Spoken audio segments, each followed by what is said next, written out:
This represents the most comprehensive green construction and operations agreement the agency has ever signed with a professional sports team to date. The implications are tremendous. Sustainable practices and materials are being introduced at every step of the construction of the stadium and later on during its operations. The agreement calls for a variety of practices that will help reduce air pollution, improve water quality, conserve water and energy, improve waste management, and reduce the environmental impact and carbon footprint of the new stadium's construction and use. The Meadowlands has been our home for many, many years, and we owe it to our neighbors, to our fans, to our team, and to our employees to adopt the most environmentally responsible approach possible. One thing that we quickly learned in this project is that going green is good business as well.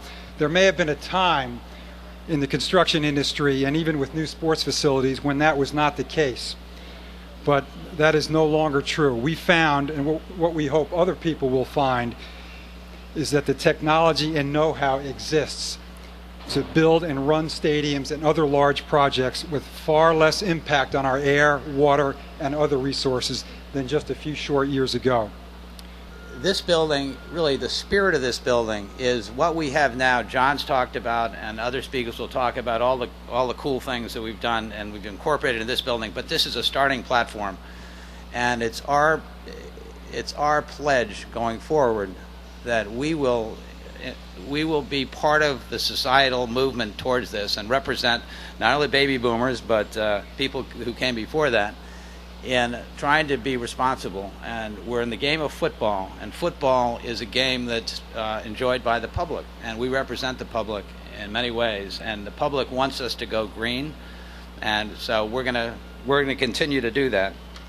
To be environmentally friendly, the NFL doesn't believe that's just the right way to do things. We believe it's the only way to do things. And we have to be responsible to our environment, to our fans, and to everybody else that we're doing business with. So we at the NFL have taken an initiative internally where we have an internal green team that's focused on what we can do as the NFL to improve our environment, to make our facilities, to make our policies more environmentally friendly. That starts with our own facilities, the 3 facilities that the league office works out of. It extends into all of our stadiums and our 32 clubs. Good morning, everyone. It's great to be with you.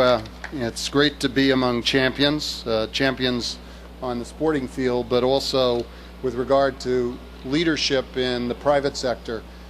Too often in these days, we hear about the fall down, the breakdown of corporate responsibility. Today, we're actually seeing corporate responsibility at its very best. It takes real leadership on the part of people who run corporate organizations to get to good results, to make public policy and partnerships with government work. And that is exactly what these gentlemen and these organizations are about. We can quickly and effectively cut the amount of greenhouse gases that we put in the air, create clean energy jobs in the process. Right now, buildings account for nearly half of all of the greenhouse gas emissions in this country. By simply constructing buildings so that they use energy efficiently, we can make an enormous difference. I want to be clear. Clean energy is the fastest, cheapest, and easiest way to cut greenhouse gas emissions and save money at the same time. And that's why we're so delighted that as our people are taking their eco tours on their canoes and on their kayaks and walking around in their nature walks and bird watching, if they want to catch a sporting event, they can come to this nice stadium. Anyway, this is really a dream come true for so many Jets and Giants fans to have this, what will be the finest stadium in the entire National Football League.